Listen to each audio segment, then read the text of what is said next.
যে BSF camp, হ্যাঁ ও সাদা দেখা যাচ্ছে না, হ্যাঁ ওটা ইন্ডিয়ান বিএসএফ ক্যাম্প ও বর্ডার।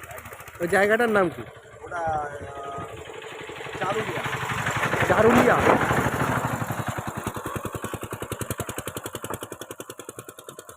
বগুড়ার বর্ডার, ওটা বগুড়ার ডাঙ্গা বর্ডার।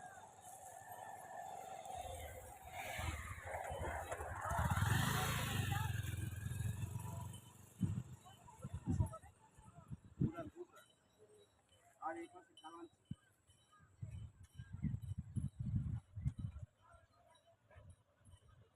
পোকা ভর্তি, জলের পোকাগুলো জলে তো পোকা খাই। খেলা করে দারুণ ওই পোকা। যাতে এই কচুরি তো কেটে বের করে দিয়েছে না তো, আলু ছিল। হ্যাঁ